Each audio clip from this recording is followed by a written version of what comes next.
Hey everyone, this is Borvok. I'm gonna do another Ramble review today. This time, Teen Titans, number 19. It ain't easy being green. I think this is part three. It's the final part in the storyline. So, got a nice cover here. I really like that. But we'll jump right in. We'll leave the more detailed analysis for later. I don't know if I'll actually have much to say about this one beyond the story, but we jump right in. We remember Joran was doing this private launch for her Neverland VR thing, and she had Gar under control. So she breaks out right here. Gar's turned into some bat monster thing, and she's going to use him to get away from the rest of the Teen Titans who are actually trying to save Gar. We've got some Robin stuff. He calls his own. Well, he tries to catch up with her, and he Gar just slices in the line and leaves him to fall. The rest of the Titans are trying to figure out how to escape these mobs of people who are under control of Joran's VR. And they're like, "Hey, we can't hurt these guys. These guys, they didn't do anything wrong. They're under Joran's control." So this is a cool panel. You got Starfire going. I don't know how her hair does that. It almost looks like it should be like this, but then the buildings would be wrong. Or her hair is just, she must be going so fast. Her hair isn't even being affected by gravity. I don't know what's going on there. But they're like, okay, we got to find a way, and they come up with a way. I think not here. I don't think really anything important happens there. Just talking about what's going on. She says, Raven says that they're afraid of the Titans, probably because the VR is showing them as something really scary, and they want to destroy what they fear. And just really colorful. I still love Starfire's outfit. I love all these outfits. Um, we'll skip ahead a little bit. Uh, so Robin calls his own bat thing, which I didn't know he had. I don't know if that's for this run, but yeah, I like it. It looks like Gar is turned into basically the same thing. So Gar, I'm sure, has seen this before and is mimicking it. So they're just kind of fighting, I guess. Up in the sky, he's saying, Gar is with us. Don't take him. And she's like, no, you just abuse him. He belongs to me. He just has what's that thing? What does she call it? Stockholm syndrome. She says he's only with you because he has Stockholm syndrome. But they do some fighting, and I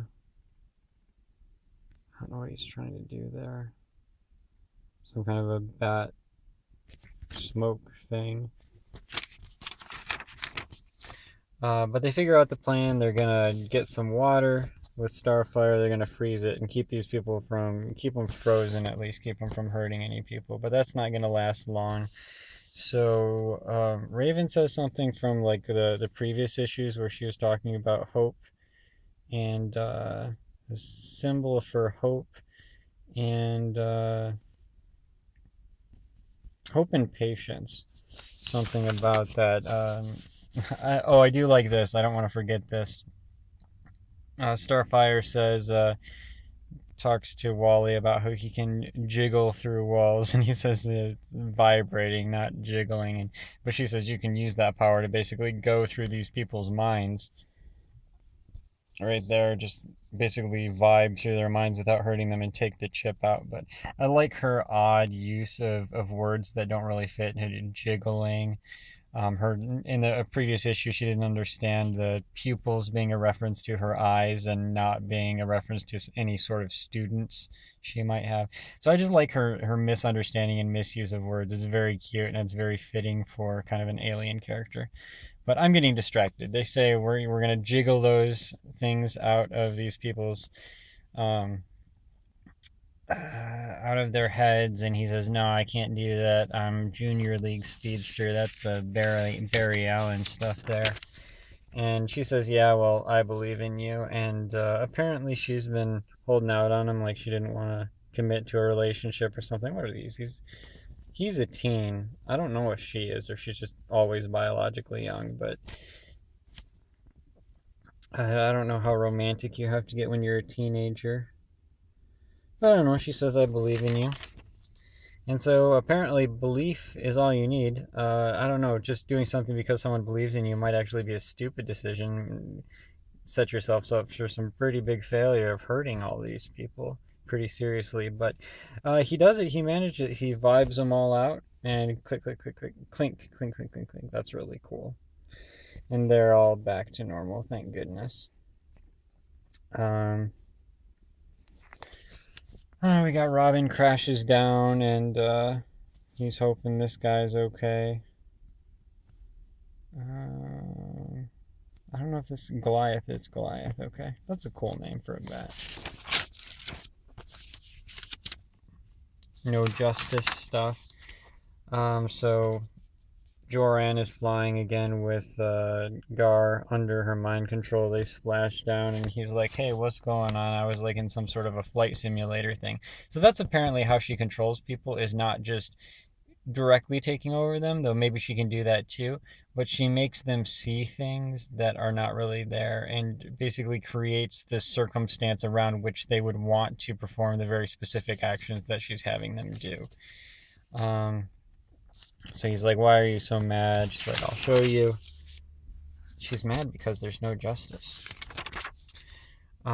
She flashes back and she says, I helped you relive a life. Using VR, I showed you your parents again. I gave you back your parents in VR, basically, in a simulation. And in this simulation, I take away my parents. Because she told them that she turned to puppets when she was younger because they made her feel like she was in control. And then she's almost making it look like she created these robot puppets and used them to kill her parents. I don't know. I hope this is just a simulation because that is pretty messed up if she's saying that's what she actually did. I'm hoping this is just a simulation of what she wanted to do or wishes she had done. What kind of 13-year-old, 12-year-old kid, whatever she was, has access to this kind of equipment to make a killer robot anyway? I don't know. But I mean, she's pretty. She's got a black eye. She's apparently abused as a kid. That's sad. But look at that hair. None of this, I don't think that looks good on her. I think that looks much better. I mean, not the eye, but. So she's got some problems with her parents, and she says, hey, you belong with me. You don't belong with the Teen Titans. And she says that there are only two people in the world. There are basically Peter Pans and there are Captain Hooks. And she says, we're the Peter Pans, and your friends are the Captain Hooks. They're the villains. And he's like, no, you're the one who's hurting people. You're the Captain Hook in this scenario. She says, just come away with me. Come aboard the ship. We'll fly away. We'll be Peter Pan. But apparently it turns out Robin had hacked her VR chip. Apparently she still has one. Yeah, of course she does. And I guess Gar still has one too. He didn't get his jiggled out. But that's the Teen Titans jet, the T-Jet that she's walking into. So they're going to take her to prison, but she thinks that she's... I don't know why she thinks that there's actually a flying boat coming from her. Maybe she uses her own VR to make her own stuff look like that. Because she lives in a boat thing, but it's up in the trees. I don't think it can actually fly. So I don't really understand what's going on there. I'm kind of rambling a bit, but she... you see her later, she's in prison, and Gar comes to visit her, and she doesn't want to talk to him, but he gets her attention. And look at that. There's still good in here. There's still hope. It talks about how the past doesn't own you; it teaches you, and how basically Gar. This whole story has basically been about Gar and how he's learning to be content and happy with the friends that he has. And they're taking the lemons and turning it into lemonade. Their Teen Titan Tower, whatever it is. It's kind of broken down because of whatever happened with future Damien, but they're gonna have some fun with it, and they're gonna go camp out and go for a picnic. Looks like it's a beach too. Looks like fun. So it's a nice, good story. Another almost, kind of a conclusion of the three-part almost villain of the week story. But I like that stuff. I like that, just everyday superhero, everyday villain excitement. Not everything needs to be a crisis, earth-shattering, somebody dies. I wish there was more stuff like this in comics. Just, good, solid, you know, beat for beat, not feeling that it has to upend everything, just trying to be the most Teen Titans it can be. Don't try to change the formula. Don't try to upend everything to make it your own. Just be Teen Titans. I think this is good. That's just me. You Teen Titans expert, you let me know. And then it's teasing next, No Justice #1. And we've got Brainiac is apparently evolved. He's coming down with his guys. So that's it. I like this. I recommend it. I recommend reading the whole arc if you're into it, if you're into Teen Titans, if you like any of the stuff you saw here. It's definitely worth a closer read. I know I flipped through most of it, but you got to go basically read it word for word by yourself. Enjoy the art for yourself. Hold it in your hand. It's good stuff. So that's my recommend. I recommend it. I think this is good. Go get it. Does it say here at the end? No Justice. I guess that concludes the review. This is where I'll get into a little bit of rambling. See what else we have to talk about. These DC books. Actually, maybe all comics. I've been buying... Okay, there it is. It Ain't Easy Being Green finale. I haven't been reading a lot of Marvel recently. I look through the rack every time I go, and there's just... I love Marvel. I love Marvel movies. I don't like their comics recently. I don't want to get too specific into that in a video about the Teen Titans, but...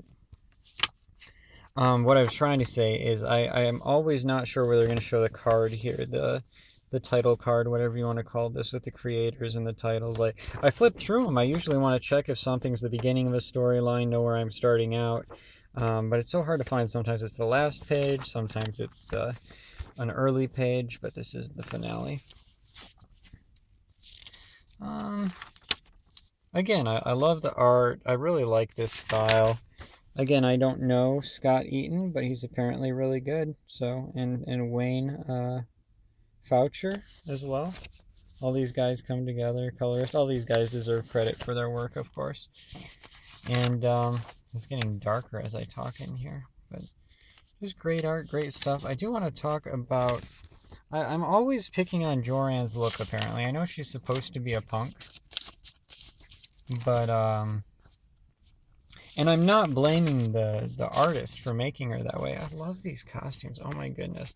The dark skin against the yellow, the tips of the hair there, just her costume, everything about her costume, his costume, which I think was invented for Young Justice. It's just great. I love it. Let's get back to something with her. So Joran, again, she's such a punk. She's got I don't know. That's not attractive to me. Even as a human thing. But you notice, in the past, I don't know. I think this is that aposematism? Is that what you call that? Is that what Zach calls it? Where you're looking a certain way specifically to be unattractive, to scare people away, to show yourself as being a danger. You're trying to signal that you're mentally imbalanced or dangerous to people so they'll stay away from you. There's something like that going on here because she's got all the rings, the piercings, the dark lips, the punk, the hair shaved. Again, this looks much prettier here, and even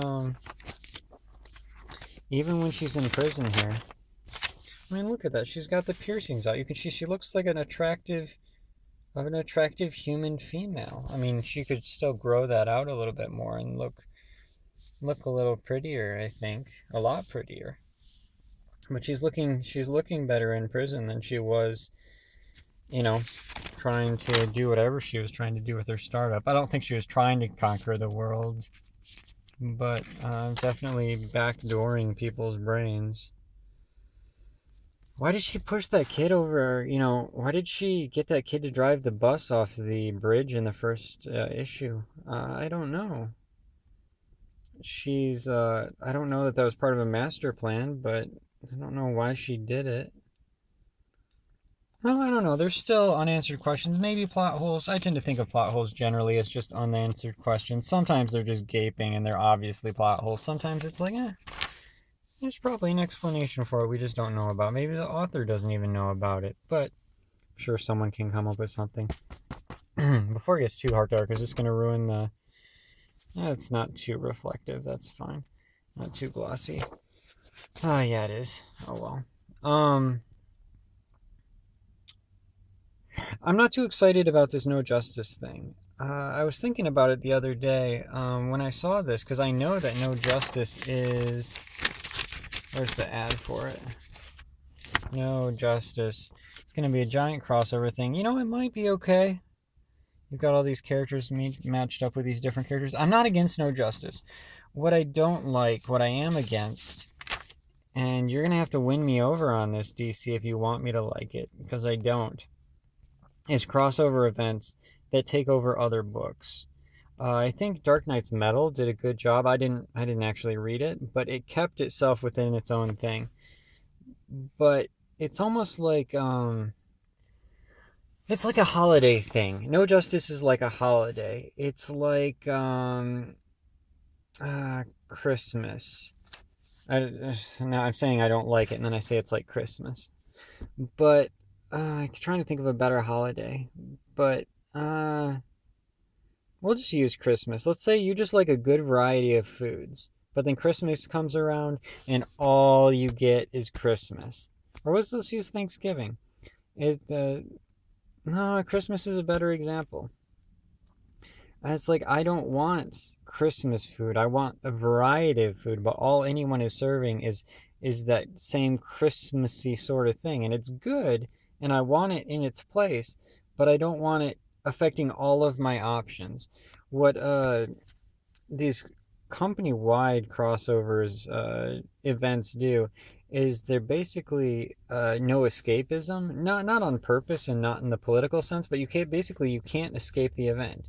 And even if it's a good event, I already know the story. I'll read the main, theoretically, hypothetically. If I read the main No Justice book, I feel like I know everything I need to know. I should know everything that I should need to know. And all this stuff feels ancillary and less important, but they're going to make me read it anyway, and there's no escape from it. There's no, oh, I want a regular Teen Titans. It's like, no, we only have the Christmas flavors. We only have the No Justice flavors of all of your books for the next couple of months. So maybe it'll be good. It's possible to still make it good. It's possible to still make it enjoyable. I do like some crossovers. There have been crossovers that I have liked. The Mega Man Sonic crossovers were all really good. And maybe that's just because I like all the characters and the storylines. So it's not all bad always. But I rambled too much this time. Again, those of you who aren't into my extra random thoughts on this stuff, you're already out, and that's great. The rest of you, which is probably just me watching my own video, let me know what you think. Leave a comment. Unless you're me, then you don't have to. But leave a comment. Let me know what you think. Anything I've said, anything about this book. Give me your thoughts, and I'll see you guys in the next video. Thanks a lot. We'll talk to you later. Hope you're having a good day.